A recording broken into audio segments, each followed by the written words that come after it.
자, 여러분 안녕하세요. 오늘 에어컨 청소 사업 관련된 영상을 두 번째로 한번 찍어 보겠습니다. 네, 오늘 제가 두 번째로 말씀드리고 싶은 내용은 이 에어컨 청소 사업을 운영하는 것에 대한 영상입니다. 제가 이 영상을 찍는 이유는 아무래도 직장 생활이나 이렇게 사업을 해보지 않으신 분들이 이 새로운 사업을 할 때 이 기본을 놓치고 사업을 하다 보니까 좀 잘 안 되는 경우가 많습니다. 저도 제 경험이지만 누가 이런 것들을 미리 알려줬더라면 조금 더 제가 체계적으로 이 사업을 시작할 수 있지 않았을까 하는 아쉬움이 많이 남습니다. 그리고 교육기관에서도 저도 물론 교육을 받고 시작했지만 이런 사업체를 운영하는 부분에 있어서는 좀 제가 교육을 받지 못했고 그냥 단순하게 제품을 분해하고 뭐 청소하는 이런 과정만 배우다 보니까 많이 미흡했던 그런 부분이 있었던 것 같습니다. 그래서 이렇게 영상을 찍어 보겠습니다. 시작하겠습니다.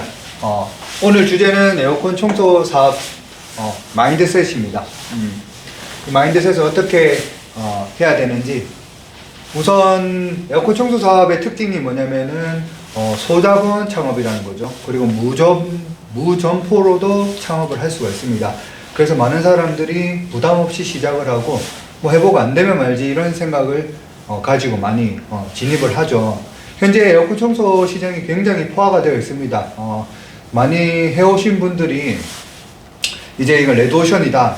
더 이상은 블루오션이 아니고 레드오션이다. 뭐 어떤 분들은 이제 여기서 이탈도 많이 하고 계시죠. 잘 하시던 분들도 새로운 아이템, 뭐 예를 들어서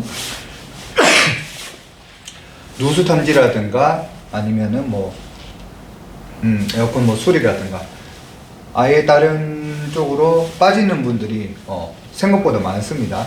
그만큼 이 에어컨 청소 시장이 이제 포화가 됐다. 그래서 저는 하려면 제대로 해야겠다라는 생각을 가지고 시작을 하시는 게 정말 간절하게 시작하시는 분들이 많은 도움을 받을 수 있는 그거라고 생각합니다.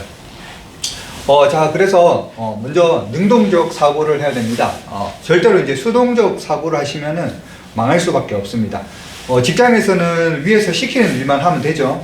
그리고 거기서 주어진 일에 대해서 내가 성과를 내면은 인정을 받고 뭐 승진도 할 수 있고, 그리고 적어도 내가 뭐 시키는 일만 잘하면은 뭐 잘리거나 월급이 안 나오는 일은 없겠죠. 회사가 망하지 않는 이상은.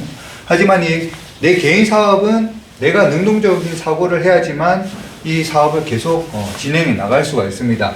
그래서 능동적 사고가 뭐냐면 적극적인 일단 자세를 가지는 게 중요하고요.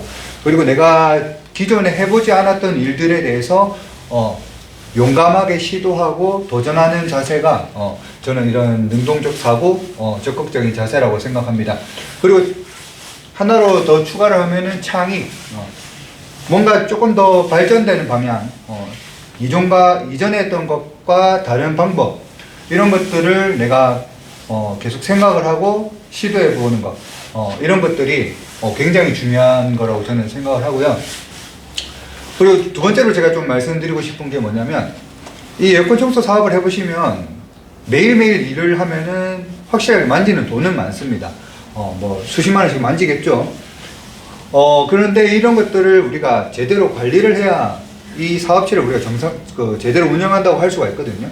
그래서 이 규모 있는 운영이라는 걸 해야 되는데, 이게 뭐냐면은 쉽게 말하면은 관리를 하는 것입니다. 무엇을? 프로세스를. 우리가 이 사업체를 관리를 하는 건데, 이 사업을 우리가 운영하는 이 과정, 이 프로세스를 관리하는 것입니다. 저는 우리 사업을 하는 이 사업체가 재산이라고 생각하거든요. 우리 재산이 처음에는 예를 들어서 뭐 100만 원이라고 칠게요. 근데 우리가 이거를 하면서 이 사업이 점점점 규모도 커지고 뭐 확장이 되면은 내 재산이 늘어난다고 저는 생각을 해요. 그래서 또 사업을 하시는 분들은 항상 발전되고 점점 더 나아지는 것을 우리가 목표로 해야 된다고 생각을 하는데, 그래서 이 사업체, 우리 재산을 늘리기 위해서 우리가 규모 있는 운영을 해야 됩니다. 그것의 핵심은 관리라는 거고, 뭐를 관리하냐면 우리가 이 사업을 시작할 때 계획을 하죠. 뭐 연간 계획이나 월간 계획을 하죠. 그런 계획을 하고 그 계획에 따라서 우리가 사업을 진행을 합니다. 그리고 진행을 하면서 우리가 이제 잘 되고 있는지 잘못되고 있는지 수시로 점검을 하죠. 모니터링이라고 하는데 점검을 하고, 그리고 나서 이 점검을 하면서 이제 우리가 사업을 진행을 하고, 사업이 끝났을 때 결과가 이제 도출이 됩니다. 그럼 이 결과가 이제 잘 되었는지 못 되었는지, 뭐 잘 되었으면 뭐가 뭐 좋은 점이었는지, 또 잘 안 됐더라면 어떤 부분에서 미흡했는지, 그런 부분에 대해서 이제 분석을 하는 것이죠. 분석을 해야 우리가 다음에 다음 달이라든가 아니면 다음 해라든가 우리가 사업을 할 때 수정을 해서 보완을 할 수가 있는 것이죠.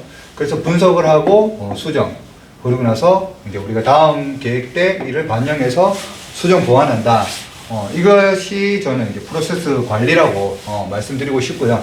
요게 제대로 되고 있는지, 요런 거에 대해서 우리가 개념은 있는지, 저는 요게 분명하게 필요하다고 생각을 합니다. 그렇지 않으면은 어떤 결과가 도출이 되느냐, 일의 매몰이 될 수밖에 없습니다.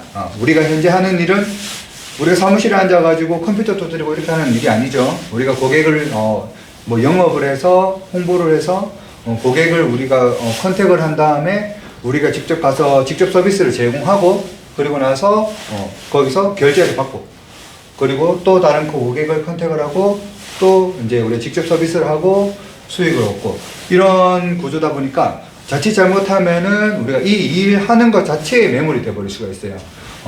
물론 일이 많으면은 우리가 이제 뭐 다른 일을 못 할 수는 있지만, 그러면은 놓치는 부분이 굉장히 많습니다. 그래서 아무리 바쁘시더라도 내가 이 사업을 하는 데 있어서 관찰하고 분석하는 시간을 마련하시는 게 저는 중요하다고 생각하고요. 분석하는 시간이 있어야지만, 쉽게 해서 생각을 하는 시간이 있어야지만 더 좋은 방법도 떠올릴 수가 있고, 현재 내가 목표로 하는 만큼 얼만큼 지금 도달을 하고 있는지, 그리고 방향은 지금 맞게 가고 있는지, 이런 것들을 점검을 할 수가 있어요. 그래야지 우리가 뭐가 잘못하고 있다, 내가 지금 부족한 게 있다, 내가 아니면은 실수를 한 게 있다, 이러면은 빨리 캐치를 해서 이제 그거를 수정을 해야 우리가 이 서비스를 진행하는 데 있어서 원활하게 진행을 해나갈 수가 있습니다. 그리고 결과가 나중에 나왔을 때 우리가 원하는 결과를 얻을 수가 있겠죠. 그래서 저는 일에 매몰되지 않도록 하는 것이 중요하다. 아무리 피곤하고 바쁘더라도, 뭐 일 끝나고 술 한잔 하시는 분들 많으시죠. 저는 이제 성수기 때나 정말 바쁠 때는 좀 지양하시고 내가 뭐 10분이든 30분이든 차분하게 앉아서 오늘 하루 했던 일, 아니면 이번 주에 했던 일들을 이제 생각을 하면서 정리를 하는 시간을 가지시면서 그때 떠오르는 그런 아이디어들이 있을 거예요. 아니면은 눈에 보이는 그런 내가 요거는 좀 잘못된 것 같다, 요런 부분들이 있으면 이제 그런 부분에 있어서 이제 우리가 조금 더 어떻게 하면 좋을지 고민하고 이제 하는 시간이 필요하다. AS가 많이 터지는 사람들이 대부분이 일에 매몰이 됩니다. 일만 하게 되는 거죠. 자, 그리고 이제 영업 관련된 부분인데, 이거는 안주하시면 안 됩니다. 안주를 한다는 게 뭐냐면, 나 이만하면 이제 잘 되는데, 좀, 뭐 영업 좀 덜 해도 되겠는데? 요런 마음을 가진 분들이 있어요. 저 역시도 마찬가지였는데, 저도 이게 처음에 실패했을 때 가장 큰 원인 중에 하나가 이 안주였습니다. 안주.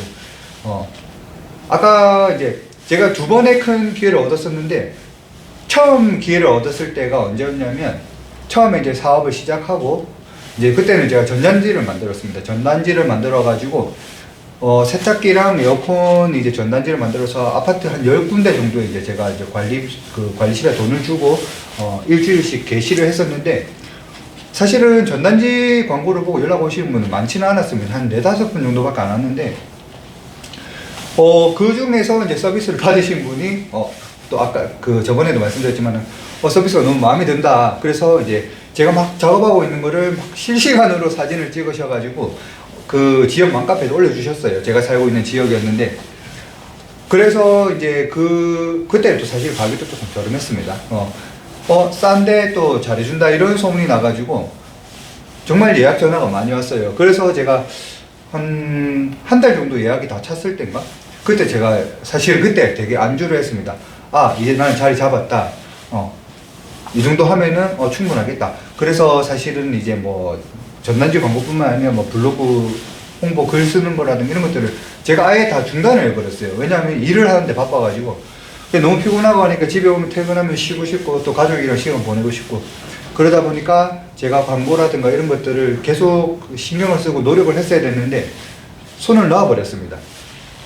그렇게 이제 하다 보니까 일이 다들 많을 때는 저도 많았어요. 그래서 6월 정말 거짓말 하나도 안 하고 6월 딱 말까지는 일이 정말 많았는데 7월 1일부터 일이 딱 끊어졌어요. 근데 시기가 그때가 또 그 장마철이랑 겹쳐가지고 장마철에 일이 또 예약이 안 잡히더라고요.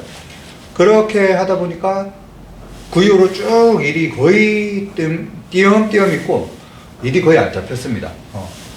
뭐 그리고 나서 뭐 일이 거의 끝나버렸고 성수기도 그 해가 조금 빨리 끝난 시기였고 하다 보니까 뭐 그 이후로는 이제 수익이 없다 보니까 이제 뭐 다른 일을 정말 찾을 수밖에 없는 상황이 되어버렸던 거죠. 그래서 제가 말씀드리고 싶은 거는 조금 잘 된다고 빨리 안주하지 마라. 끊임없는 노력을 해야 된다. 그래서 옛날에 또 뭐 이런 말도 있죠. 저 같은 사람이 많았나 봐요. 샴페인을 일찍 터뜨리지 마라. 그리고 물 들어올 때 노를 저어라. 일이 막 들어올 때 더 많은 일을 우리가 확보하기 위해서 더 열심히 노력하고 고객한테도 더 잘하고 그렇게 해야 한다라는 것을 저는 첫 해 정말 뼈저리게 고생을 하면서 이게 좀 깨달은 게 제가 두 가지였던 것 같습니다. 그리고 이 에어컨 청소 사업을 시작하시는 분들 중에 20대 뭐 초중반 분도 계시지만은 직장을 다니시다가 이제 뭐 쉽게 해서 퇴사를 하시게 되는 상황이 되어서 아니면 뭐 정년이 되셔가지고 이제 좀 뭐 40, 50대에 이렇게 또 많으신 분은 60대에도 일을 시작하신 분이 계신데 저는 그런 분들에게 또 말씀드리고 싶은 게 뭐냐면 모르는 것을 절대로 부끄럽게 생각하지 마라. 모르는 것은 부끄러운 게 아니다.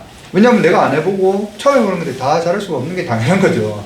그런데 알려고 노력하지 않는 것은 부끄러운 것이다. 내가 모르는 것을 알았을 때 나이가 많든 나이가 적든 뭐 남자든 여자든 나에게 알려줄 수 있으면은 내가 물어보고 배우려고 하는 그런 자세를 가지고 나의 부족함을 채우려고 노력을 하시라는 겁니다. 그랬을 때 내가 지금 뭐 1년차, 2년차 때는 내가 아직 신입이고 초보라서 잘 모른다고 얘기할 수 있는 어떻게 보면 정당화할 수 있는 것들이 이제 한 3년차, 4년차가 되기 시작하면은 그런 말 하면 되게 부끄럽거든요. 그러면은 모르면서 아는 척 하게 되고 헛소리 하게 되고 그러기 때문에 모르는 것은 부끄럽지 않다. 내가 배워야 된다면은 뭐 상대를 막론하고 배우라는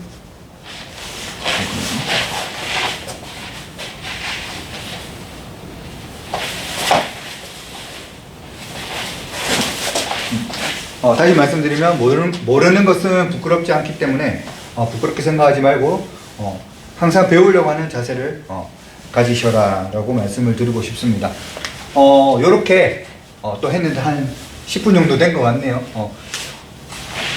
제가 생각하는 에어컨 청소 사업을 하는 데 있어서 기본적인 마인드셋은 요렇습니다.